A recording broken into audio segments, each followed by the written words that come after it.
Yang disalib itu ternyata Yesus manusia juga Tuhan. Saya Pendeta Tan Hoinai, ini bikin heboh apalagi Pak Pendeta Tan Hoinai.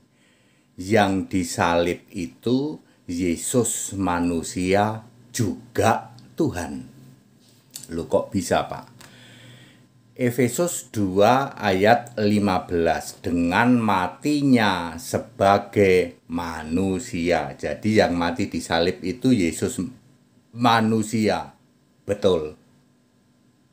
Saya ulang, Efesus 2 ayat 15. Ya, dengan matinya sebagai manusia. Yang disalib itu, yang mati itu Yesus manusia, lalu mayatnya diturunkan oleh Yusuf dari Arimatea dan dikafani oleh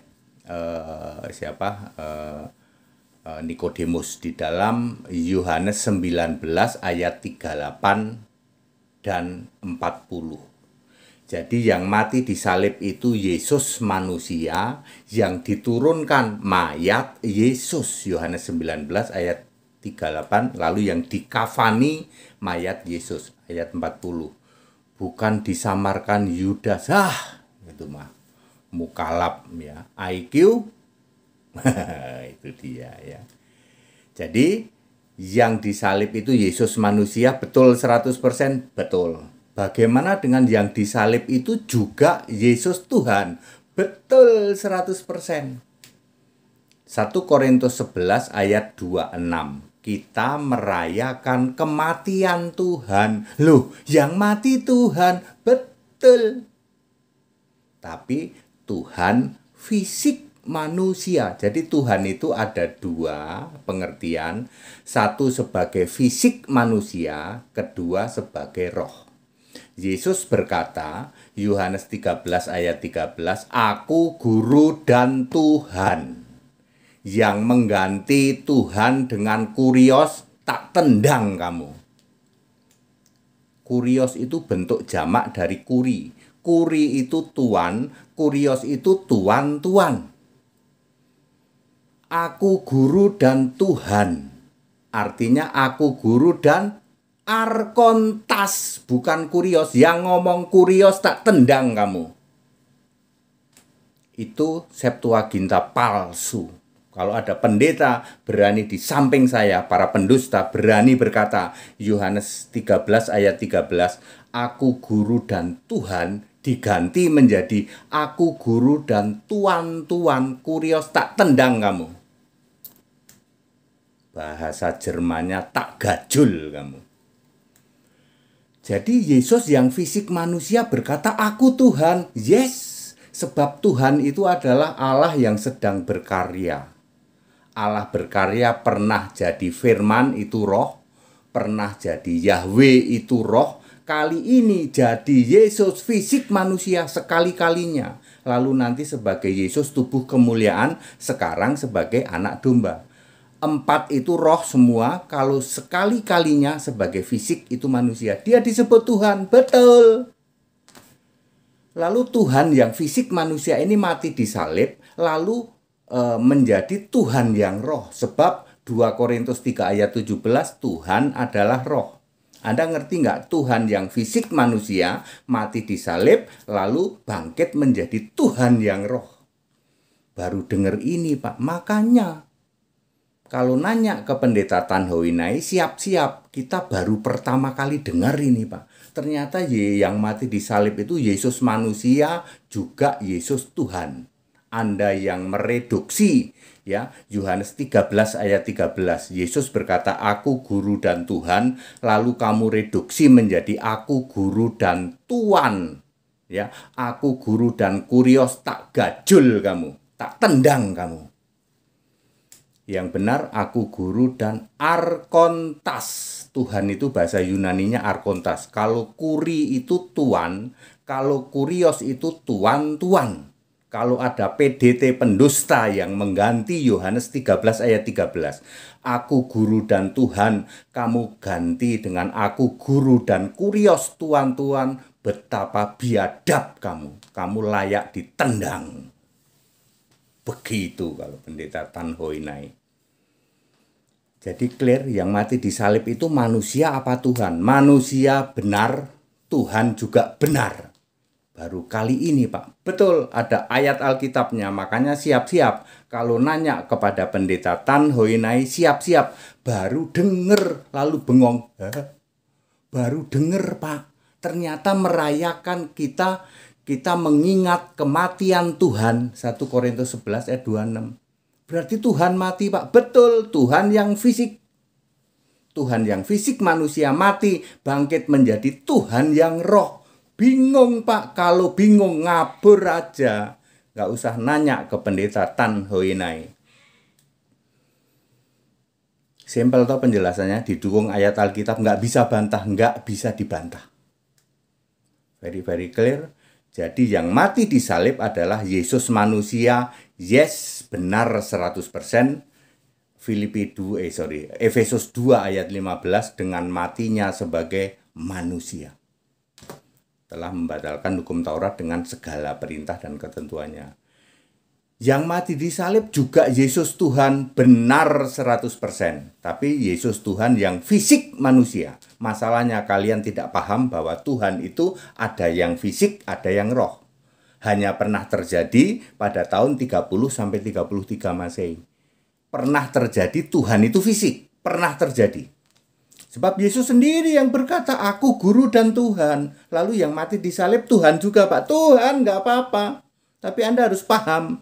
Karena memang ada ayat pendukungnya. 1 Korintus 11 ayat 26. Kita mengingat atau memperingati kematian Tuhan. Tuhan kok mati gak apa-apa. Yang penting kamu paham. Ada Tuhan fisik, ada Tuhan roh. Yang mati Tuhan yang fisik hanya pernah terjadi satu kali di dunia ini, Tuhan fisik, yaitu tahun 30 sampai 33 Masehi. Sama saja dengan Yesus jadi nabi itu juga tahun 30 sampai 33 Masehi. Yesus jadi Tuhan yang fisik juga tahun 33 Masehi.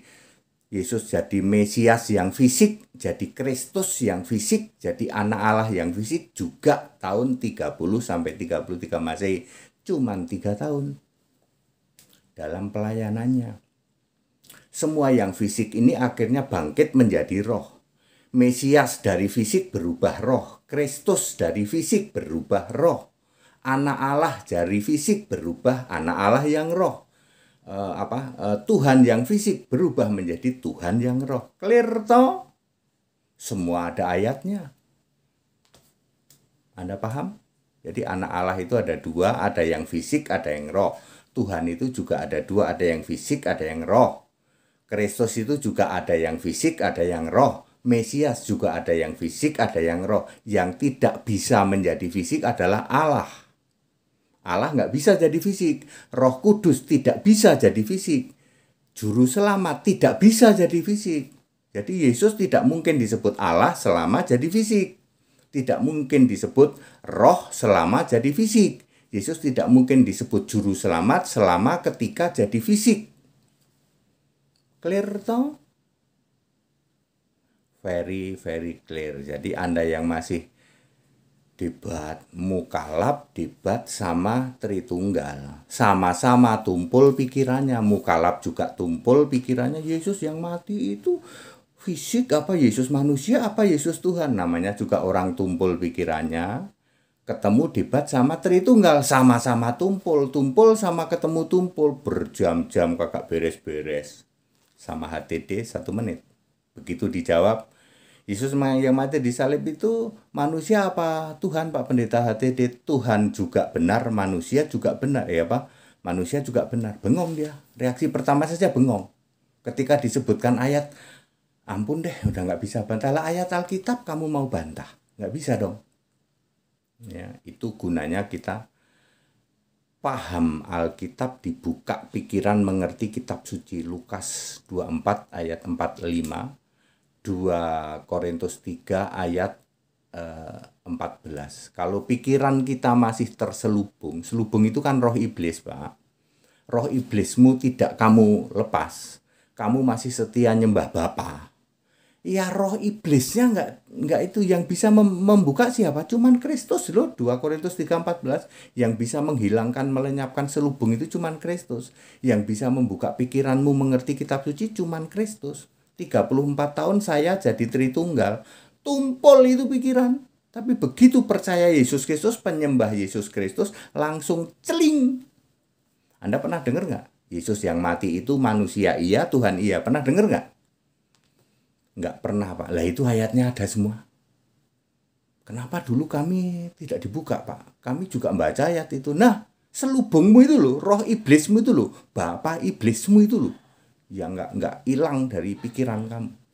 Kalau kamu mau paham ya, bapak iblis buang. Tritunggal segera buang. Ya.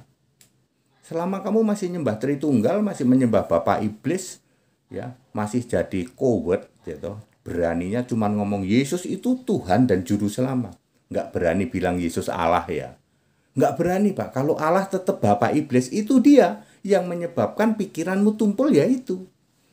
Roh bapak iblismu itu nggak kamu buang. Ya, very, very clear. Jadi diskusi yang berjam-jam, debat berjam-jam, hujat caci maki hanya membahas yang mati di salib itu manusia, Yesus manusia apa Yesus Tuhan. Kalau ditanya ke HTD 1 menit. Yang mati di salib itu Yesus manusia juga Yesus Tuhan. Didukung oleh ayat. Ya, langsung diam. Ya. That it, ikut sekolah Alkitab gratis di tempat kami biar kamu pinter di atas rata-rata ya. Segera tinggalkan Tritunggal, segera tinggalkan penyembahan terhadap bapa iblismu itu. Tidak pernah ada penyembah bapa masuk surga, tidak pernah ada penyembah Tritunggal selamat masuk surga. Di surga hanya ada Yesus, tidak ditemani Bapa. Bapa tidak pernah ada di surga, Bapa adanya di alam maut, kerajaan maut. Anda penyembah Bapa dijamin ya, nanti waktu pass away, waktu kamu mati, kamu ke alam maut. Ya. Pasti, Pak, pasti. Kalau mau selamat, sembahlah Yesus Kristus, the only one Lord and God, Almighty God, our Savior. Ya, sembahlah Yesus Kristus sebagai satu-satunya Tuhan dan Allah yang Maha Kuasa, Juru Selamat kita, Alfa Omega itu. Segala hormat kemuliaan untuk Yesus Kristus, satu-satunya Tuhan Allah. Allah yang esa, Tuhan dan Juru Selamat itu dari sejak sebelum segala abad, sekarang sampai selama-lamanya. Haleluya. Amin.